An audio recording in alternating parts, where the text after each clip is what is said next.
Mis amados hermanos y hermanas, pues continuamos con ustedes, damos gracias a Dios por sus vidas, estamos muy contentos porque somos bendecidos por nuestro Dios.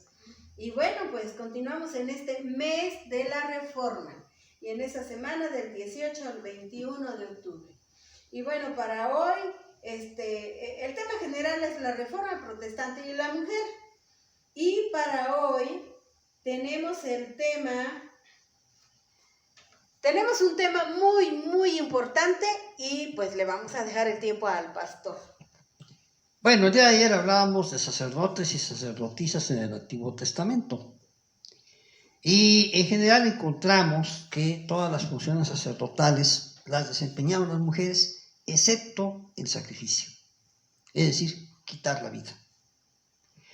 Creo que esto era un entendido muy claro en todos los escritores del Antiguo Testamento. Por ejemplo, en el relato en el que aparecen dos prostitutas delante de Salomón y presentan a sus hijos y dicen, bueno, es que las dos tuvimos hijos al mismo tiempo, pero uno murió. Y ella dice que es su hijo y me lo quiere quitar. Y yo digo que es mi hijo y lo reclamo. Y entonces el sabio rey dice, bueno, pues vamos a hacerlo fácil. Trae una espada para partirlo por la mitad y a cada quien damos una mitad de hijo. Y entonces una dice, no, entonces dale todo al niño. ¿Ya? No quiero que le aquí, que se lo lleve. Y entonces dijo el rey, no, esta es la verdadera madre. Es decir, la que da la vida. La naturaleza de la mujer en la mentalidad del Antiguo Testamento es que ella es la que da la vida, no la quita. Podríamos decir que es como que la violencia y la muerte es incompatible con la naturaleza femenina. Ya en el Nuevo Testamento vamos a arribar a un nuevo paradigma. Para los escritores del Nuevo Testamento, y eso lo vamos a encontrar muy particularmente en Hebreos, el sacerdocio solamente fue una figura profética del sacrificio de Cristo. De tal manera que los sacrificios que se llevaron a cabo a través de los sacerdotes del Antiguo Testamento anunciaban el sacrificio de Cristo. De tal manera que una vez que Cristo llegó y se sacrificó de una vez y para siempre, los sacrificios cesan. Y ahora solamente queda un sacerdocio universal para todos los creyentes, hombres y mujeres. El sacrificio de su propia vida a Cristo, a Dios. No tanto como sacrificio, sino más bien como entrega. No tanto como morirse por, sino más bien como entregarse a. Más bien que sacrificio, entrega. Es en ese contexto donde vamos a encontrar que en el Nuevo Testamento el sacerdocio al estilo del Antiguo Testamento queda extinguido. Queda el sacerdocio de Cristo, el sacerdocio que solamente Él pudo realizar al ser el mismo víctima y el que sacrifica. Una vez que este sacrificio ha sido hecho, está consumado. Y para el Antiguo Testamento, los sacrificios iban anunciando este hecho maravilloso. Para el Nuevo Testamento, se ha consumado el verdadero y único sacrificio que quita los pecados de todo el mundo y de todos los tiempos. Ya no hay necesidad de más sacrificio, excepto, claro, el de la propia vida entregada a Dios. En ese plano, entonces, la función ministerial de hombres y mujeres dedicados a Dios viene siendo prácticamente la misma, prácticamente idéntica: predicar, educar, asesorar, conducir, guiar, liderar, mentorear. Todos esos factores que implican el servicio al otro para conducirlo en el camino de Dios y que normalmente llamamos ministerios pastorales, entonces son ahora compatibles entre hombres y mujeres. Es cierto que en la Reforma Protestante no se aceptó de golpe esta identidad.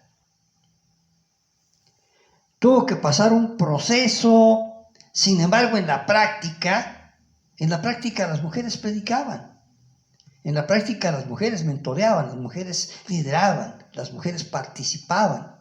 Y se les fue dando un lugar prominente dentro de la vida de la propia iglesia. Incluso, ¿qué hubiera sido de la Reforma Protestante sin esas santas mujeres que no solamente fungieron como compañeras de los pastores y de los predicadores, sino que fueron mecenas de la causa protestante? Las reinas de Navarra, por ejemplo. Y muchas mujeres más que participaron como pensadoras y hasta teólogas. De tal manera que eso fue creando el ambiente para que los sectores más progresistas del protestantismo le abrieran el camino para la ordenación de mujeres, para que las mujeres fuesen ordenadas ministros. Quizá alguien nos diría, bueno, es que en el Nuevo Testamento no aparece ningún ministerio femenino como pastora. En realidad, en el Nuevo Testamento encontramos dos hechos fundamentales. Primero, que existían las diaconisas.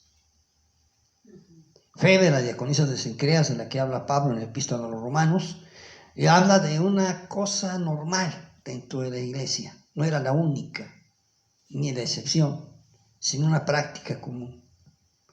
Pero también las 7 profetisas, hijas de Esteban, hijas de Bernabé, eran las señeras en cuanto a la profecía como mujeres predicadoras.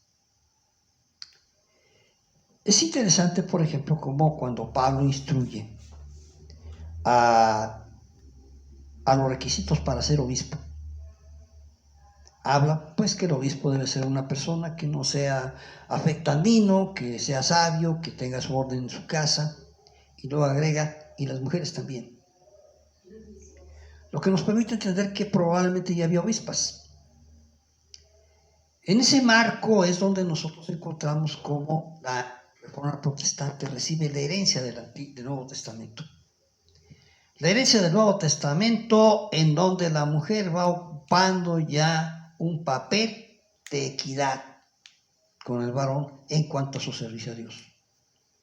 Pero eso hace también que en los países protestantes, o en los países donde la minoría protestante es significativa, fueron los primeros que dieron pasos para otorgar a la mujer igualdad de derechos con el hombre.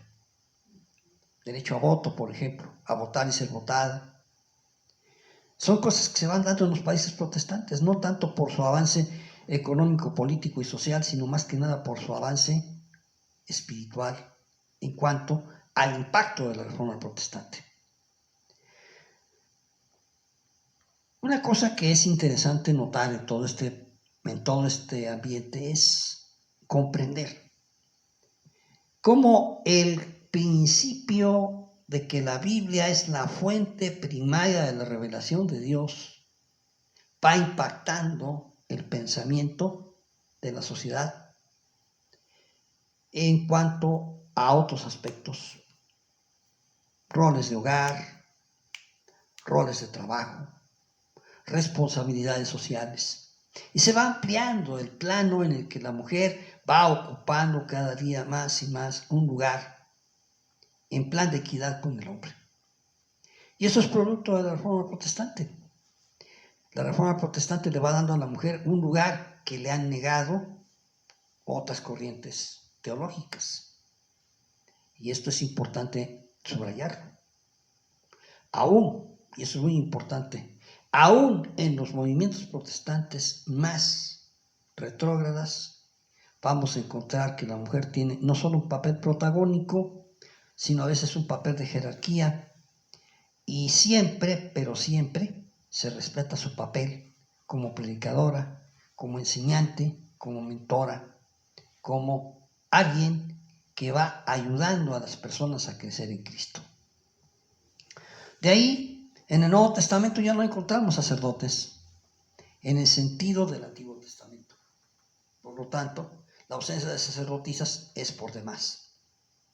En el Nuevo Testamento como en el Antiguo Testamento se elude, y es muy importante establecer esto, se elude la posibilidad de equiparar a la mujer con la sacerdotisa pagana. Y eso tiene que quedar muy claro. La sacerdotisa pagana siempre estaba indexada a ritos de reproducción. Ritos de reproducción que no pocas veces se reflejaban en relación sexual. En el Nuevo Testamento y en el Antiguo Testamento siempre se nota ese no confundan a nuestras mujeres con esas. Y así en el Antiguo Testamento se le impide sacrificar, y en el Nuevo Testamento en algunas iglesias en donde la prostitución sagrada era muy popular en sus comunidades, Pablo dice que la mujer se calle. Pero entendámoslo como un medio de protegerla de una confusión, nunca como una prohibición general, puesto que en otras iglesias donde se podía, ellas predicaban, ellas servían, ellas guiaban, ellas lideraban, ellas mentoreaban, y etc. La mujer tiene un papel muy importante en la vida de la sociedad y de la iglesia, pero una cosa que es muy importante subrayar: en el pensamiento del Antiguo y del Nuevo Testamentos, en el pensamiento de la Biblia, la mujer es incompatible, la naturaleza de la mujer es incompatible con la violencia que mata. Oramos. Bendito Padre Celestial, en el nombre precioso de Jesús seguimos agradeciendo tu palabra, Padre. Gracias, Dios mío, por lo que escuchamos ayer, que has dado ese privilegio, Señor, de dar vida. Y hoy hemos escuchado, Señor, que también nos das el privilegio de enseñar, de predicar, de asesorar. Gracias, Dios mío. Gracias porque nos tomas en cuenta, Padre. Gracias, Señor, porque tú quieres hacer de nosotras mujeres muy, muy útiles para la familia, la iglesia, la sociedad. Señor, nos depositamos en tus manos. Te pedimos, Espíritu Santo, que vengas a nuestro corazón, a nuestra mente y nos enseñes lo que tengamos que hacer. Señor, danos un corazón dispuesto. Permite, Dios, que podamos aprovechar tu palabra, la atesoremos y sobre todo, Señor, la pongamos en práctica con mucho gozo en nuestra vida diaria. Señor, te alabamos y te bendecimos por ese lugar tan prominente que nos das. Gracias, Padre amado. Permite que podamos, Señor, desarrollar esa función para la cual, Señor, tú nos has hecho mujeres. Gracias, Padre amado, porque en tu palabra podemos ver, Señor, ese lugar que tú le das a la mujer.